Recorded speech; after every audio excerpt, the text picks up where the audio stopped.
और function overloading. भाई भाई भाई आप अगर ये वाले चीज़ छोड़ दिए तो मतलब मान के चलो कि आपको कुछ भी मतलब समझ नहीं पाओगे। मैंने पहले ही इधर नोट पे लिख दिया है कि basically all programming languages are same concept, मतलब सारे के सारे जो भी प्रोग्रामिंग लैंग्वेजेस है तो उसके कॉन्सेप्ट सारे के सारे सेम होते हैं। जैसे सी हो गया, C++ हो गया, जावा हो गया, पाइथन हो गया, जो भी सारे के सारे लैंग्वेजेस है, प्रोग्रामिंग लैंग्वेज जितने आप देखते हो, मतलब उसके अंदर सिर्फ चेंजेस क्या होता है, चेंजेस होता है सिंटैक्स का। सिंटैक्स आप उसके लिखने की शैली जो बोलते हैं ना हिंदी में, लिखने की शैली कैसी है, तो उसके सिर्फ चेंजेस है। आपको उसका जैसे इंग्लिश लैंग्वेज लिखते हो वही चीज़ सेम मतलब मीनिंग होता है, पर आपको ओडिया में लिखते हो, इंग्लिश में लिखते हो, हिंदी में लिखते हो, उर्दू में लिखते हो। ओके, तो ये टाइप का हो गया। तो C++ प्रोग्रामिंग लैंग्वेज में जो भी इंपॉर्टेंट क्वेश्चन है तो उसके बारे में आपको डिस्कशन करूँगा। और ये नहीं कि जो होता है फॉर लूप होता है, मतलब व्हाइल लूप होते हैं, उसके बारे में मैं आपको नहीं बताऊँगा। मैं आपको C++ के बारे में बताऊँगा। अगर आपको C प्रोग्रामिंग आता है तो आपको C++ में भी फॉर लूप, व्हाइल लूप वही सारे के सारे सेम लिख सकते हो, थोड़ा सा मतलब चेंजेस करके। ओके, पर अगर मैं ये मान के चला हूँ कि आपको थोड़ा सा C++ प्रोग्रामिंग क्या है उसके बारे में नॉलेज है और आपको थोड़ा सा लॉन्ग क्वेश्चन आप ढूंढ रहे हो थोड़ा सा मतलब इम्प्रूव करने के लिए, और आप कुछ पढ़े हो एग्जाम के लिए, थोड़ा सा प्रिपेयर किए हो और आप लॉन्ग क्वेश्चन ढूंढ रहे हो कि क्या क्या इंपॉर्टेंट लॉन्ग क्वेश्चन हो सकते हैं, तो ये वाले वीडियो मैं आपको सजेस्ट कर सकता हूँ। ओके, अगर आप कुछ भी नहीं पढ़े हो C++ programming, direct long question ढूंढ रहे हो तो ऐसे तो मतलब नहीं चलेगा। ओके, आपको पढ़ना ही पड़ेगा। ओके, तो ये वाले लॉन्ग क्वेश्चन में देख लो थोड़ा सा कौन कौन से क्वेश्चन हम ऐड किए। मैंने आपको इधर बताया 15 क्वेश्चन है। ओके, 15 क्वेश्चन बताए और उसको आपको प्रिपेयर करके जाना पड़ेगा, तो आप थोड़ा सा कुछ मतलब आइडिया लगा सकते हो कि किस टाइप के क्वेश्चन होते हैं C++ लैंग्वेज में। तो चलिए जल्दी से देखते हैं, टाइम वेस्ट नहीं करेंगे। पहला question, what is object oriented programming. ये C लैंग्वेज ये C++ लैंग्वेज एक ऑब्जेक्ट ओरिएंटेड प्रोग्रामिंग लैंग्वेज है। तो ऑब्जेक्ट ओरिएंटेड प्रोग्रामिंग लैंग्वेज क्या है उसके बारे में एक्सप्लेन कीजिए, उसके बेसिक्स के बारे में एक्सप्लेन कीजिए। ये जावा में भी सेम क्वेश्चन है। ओके, ऑब्जेक्ट ओरिएंटेड प्रोग्रामिंग क्या है, C++ में भी सेम क्वेश्चन है। मैंने बताया था कि सारे के सारे प्रोग्रामिंग लैंग्वेज सेम क्वेश्चन आते हैं, पर आपको थोड़ा सा उसके सिंटैक्स, उसके लिखने की तरीके से थोड़ा सा चेंजेस करना पड़ेगा, नहीं तो पूरे कंसेप्ट ही सेम है। ओके, ऑल्सो एड ऑन, मतलब इधर आपको कैसे पूछ सकता है, what is object oriented programming and explain about it with A basic examples. Okay, basic concept, नहीं तो इधर बेसिक कॉन्सेप्ट बता देगा, नहीं तो और बताएगा कि इसके साथ ऐड कर लो थोड़ा सा बेनिफिट्स कि C++ प्रोग्रामिंग में C++ का बेनिफिट्स क्या होते हैं, C प्रोग्रामिंग से थोड़ा सा तो इम्प्रूव है, तो क्या क्या बेनिफिट्स है उसको भी थोड़ा सा ऐड कर लो। कैरेक्टरिस्टिक्स ऑफ C++ प्रोग्रामिंग, ये सारे के सारे इधर ऐड होकर रहेगा, इसलिए मैंने लिख दिया है कि ऑल्सो ऐड ऑन। ओके, ये सारे के सारे इधर ऐड कर सकते हो, मतलब बेसिक आइडिया पर C++ programming and object oriented क्या होते हैं। और POP, ओके, OOP मतलब POP क्या है, प्रोसीजर ओरिएंटेड प्रोग्रामिंग, और OOP क्या है, ऑब्जेक्ट ओरिएंटेड प्रोग्रामिंग। इसके बारे में भी डिफरेंस भी आ सकता है, शॉर्ट नोट में आ सकता है। ओके, अगला क्वेश्चन है difference between C and C++। ये इंपॉर्टेंट भी बोल सकता हूँ, नहीं भी बोल सकता, क्योंकि ये डिफरेंस अगर आएगा आपको लिखना पड़ेगा 7 पॉइंट, 8 पॉइंट, 10 पॉइंट ऐसे लिखना पड़ेगा। ओके, क्योंकि ये 1-2 पेज आपको लिखना पड़ेगा कम से कम। C and C++ long question है, आप बोलोगे कि 2 पेज कैसे लिखूँ मैं, इतने सारे के सारे कैसे है, थोड़ा सा आपको डिफाइन करके लिखना पड़ेगा, एनालाइज करके मतलब डिस्क्राइब करके सारे के सारे पॉइंट को लिखना पड़ेगा। ऐसे नहीं कि लेफ्ट साइड में कुछ लिख ले, राइट साइड में कुछ लिख ले, ऐसा नहीं, डिवाइड करके लिखोगे, लेफ्ट राइट करके लिखोगे, पर थोड़ा सा डिस्क्राइब करो, जो भी चीज़ लिख रहे हो थोड़ा सा उसको डिस्क्राइब करके लिख लो, तो जैसे कम से कम 1 पेज और हाफ होना चाहिए। ओके, तो ऐसे मान के चलो difference between C and C++ आपको लिखना है। तो उसके बाद है function in C++ and explanation. Function कितने टाइप के होते हैं C++ में, और उसको एक्सप्लेन करके आपको लिखना पड़ेगा विथ एग्जांपल। हमेशा कोडिंग वाले लैंग्वेज जो पेपर होते हैं ना, उधर आपको अगर डेमो कोड जो होते हैं प्रोटोटाइप वाला कोड जो होते हैं, डेमो कोड मतलब जो बेसिक कोड जो होते हैं, एग्जाम्पल टाइप का कोड होते हैं, उसको लिख दो तो आपको थियोरिटिकली मतलब थोड़ा सा अच्छा लिखोगे, थोड़ा सा मतलब हटके लिखो चलेगा, पर उधर आप अगर एग्जाम्पल लिख दो अच्छे से समझा के, तो आपको थियोरिटिकली थोड़ा सा चेकिंग उतना नहीं होगा, डायरेक्ट एग्जाम्पल के ऊपर लेक्चरर आएगा तो एग्जाम्पल अच्छे से लिखा है, पूरे के पूरे समझ के लिखा है, मतलब लड़का या लड़की जो भी लिखे कुछ अच्छा उसको पता है क्या है C प्रोग्रामिंग लैंग्वेज, तो उसको मार्क अच्छे से मिल जाएगा, पूरे के पूरा फुल मिल जाएगा। ओके, ये मान के चलो। तो आपको एग्जाम्पल हमेशा देना पड़ेगा कोडिंग वाले लैंग्वेज में, जिधर भी लिख रहे हो। ओके, फंक्शन के बारे में लिख रहे हो, ऑब्जेक्ट के बारे में लिख रहे हो, या कुछ भी लिख रहे हो, लूप्स के बारे में लिख रहे हो, जो भी लिख रहे हो एग्जाम्पल हमेशा प्रोवाइड करो, लेक्चर को अच्छा लगेगा, इंप्रेशन अच्छा आएगा आपका। ओके, उसके बाद है long question related to class and object. C++ programming एक ऑब्जेक्ट ओरिएंटेड प्रोग्रामिंग है, मतलब OOP है। तो आपको क्लास के बारे में पूछेंगे और ऑब्जेक्ट्स के बारे में पूछेंगे, आपको पता है कि नहीं क्लास और ऑब्जेक्ट क्या होते हैं। मेंबर फंक्शन के बारे में पूछेंगे, inline, nested, private member function जो होते हैं, फ्रेंड फंक्शन जो होते हैं उसके बारे में पूछेंगे। ये सारे के सारे फंक्शन का हमको थोड़ा सा शॉर्ट नोट भी पढ़ सकता है, बीट वाई क्वेश्चन भी पढ़ सकता है, या 2 मार्क या हाफ मार्क या 3 मार्क के क्वेश्चन तो नहीं है अभी, तो 2 हाफ आता है और 1 मार्क आता है, तो उसके अंदर भी पूछ सकते हैं। एक लाइन में आपको डिफाइन करना पड़ेगा। Okay, what is inline function, what is nested function, what is private function, ऐसे भी आ सकता है। मतलब शॉर्ट क्वेश्चन भी आ सकता है, लॉन्ग क्वेश्चन भी आ सकता है। एक ही चीज़ प्रिपेयर करो, हो जाएगा सारे का सारा। 6 नंबर पे प्रोग्रामिंग एग्जाम्पल ऑफ RS। आरे क्या होते हैं, ये सारे के सारे कन्फ्यूजिंग चीज़ इधर ही आता है, क्योंकि आरे आप समझना ही थोड़ा सा मतलब डिफ़िकल्टी हो जाता है। जो भी पहली बार आरे मतलब देखता है तो उसको मतलब आप डायरेक्ट बिगिनर से डायरेक्ट आरे पढ़ रहे हो तो आपको थोड़ा सा हटके लगेगा। ओके, इसलिए इसको प्रैक्टिस हमेशा करना चाहिए। नहीं, मैं भी बोल रहा हूँ, सभी लोग भी बोलते हैं, तुमको भी टीचर बोलते हैं, और सभी मतलब जो भी आपको पढ़ाते हैं सभी लोग बोलते हैं कि प्रैक्टिस करो तो आ जाएगा। यार ये सही बात है यार, प्रैक्टिस करो तो ही आएगा, नहीं तो नहीं आएगा। अरे हमको प्रैक्टिस थोड़ा सा कर लो, लिख के नोट पे लिख लो थोड़ा सा। अगर कोडिंग करते हो तो कोडिंग भी कर लो थोड़ा सा, तो आपको कॉन्सेप्ट उसका पता चलेगा। ओके, एंड इट्स कॉन्सेप्ट मतलब 2D के अरे क्या होते हैं, 3D अरे क्या होते हैं, 1 डायमेंशनल, 2 डायमेंशनल, 3 डायमेंशनल अरे क्या होते हैं। 3 डायमेंशनल उतना पता नहीं, पर 2D अरे क्या होते हैं उसके बारे में आएगा। और कोडिंग आप प्रोवाइड करोगे, एग्जाम्पल आप हमेशा लिखो। ओके, प्रोग्रामिंग लैंग्वेज आता है तो एग्जाम्पल लिखो। मैं भी थ्योरी को प्रीफर नहीं करता, एग्जाम्पल हमेशा लिखो तो आपको भी अच्छा मार्किंग आएगा। ओके, तो ये चले गए आरे के बारे में चला गया। थोड़ा सा मतलब गला सूख गया है तो खांसी आ रहा है, एडजस्ट कर लो। 7 नंबर पे कंस्ट्रक्टर, इधर टिक मार लगा लिया है क्योंकि ये इतना इंपॉर्टेंट है कि आपको एग्जाम में जरूर पूछेगा। देख के आ जाना, क्वेश्चन में लिखा होगा what is function overloading, overriding, इस टाइप का कुछ लिखा होगा। ओके,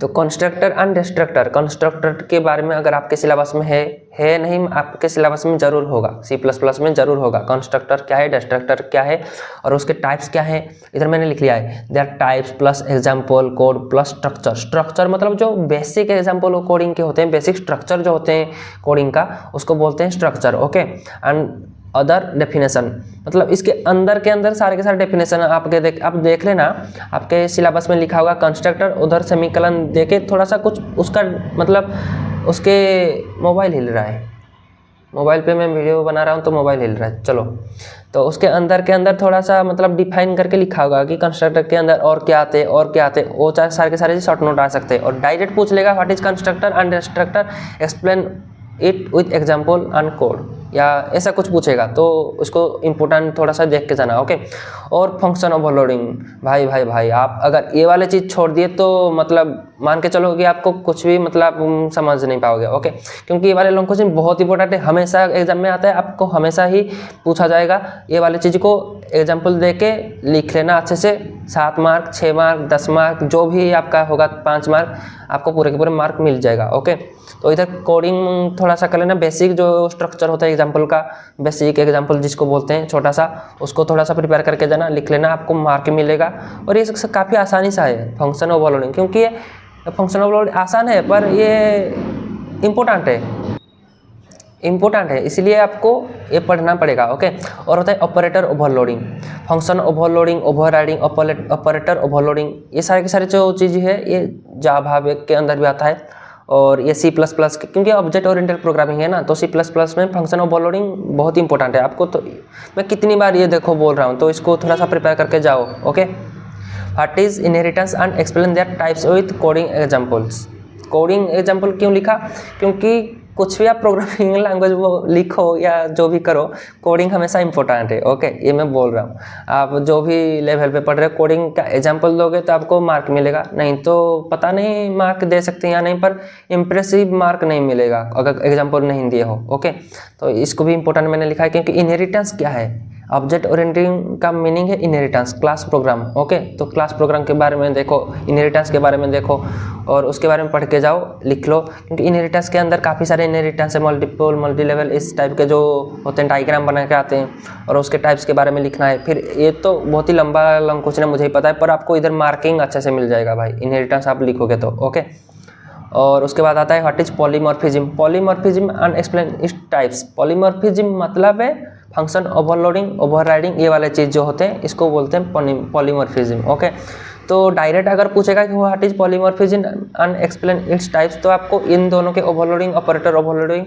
ये दोनों के टाइप्स के बारे में लिखना पड़ेगा। अगर डायरेक्ट इंडिविजुअली पूछेगा कि फंक्शन ओवरलोडिंग क्या है, तो आपको सिर्फ फंक्शन ओवरलोडिंग लिखना पड़ेगा। ओके, मतलब ये एक ही कंसेप्ट के अंदर आता है। आपको मैं कैसे समझाऊं मुझे भी नहीं मालूम पड़ रहा है, एक ही कंसेप्ट के अंदर आता है।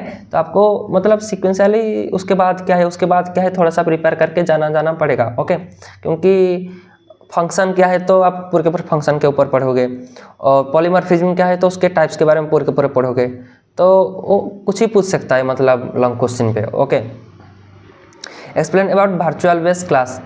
वर्चुअल बेस क्लासेस क्या होते हैं, वर्चुअल क्लास जो होते हैं, और उसके बारे में आपको लिखना पड़ेगा। और इसका डायग्राम भी अच्छा से बनाना, जो होता है मतलब डायरेक्ट लाइन आता है और कुछ डॉट डॉट वाला लाइन आता है, उसको भी आपको अच्छे से बनाना, डायग्राम भी थोड़ा सा बना लेना, तो उसको लगेगा कि हाँ कुछ जानता है ये वाला बंदा, तो उसको मार्क, इम्प्रेसिव मार्क मिलना। मतलब एग्जाम पे आप लिख लो, एक चीज़ रट के मार के जाओ या समझ के जाओ या लिख लो, सिर्फ थियोरिटिकल लिख लो, उसका एक मार्किंग अलग होता है।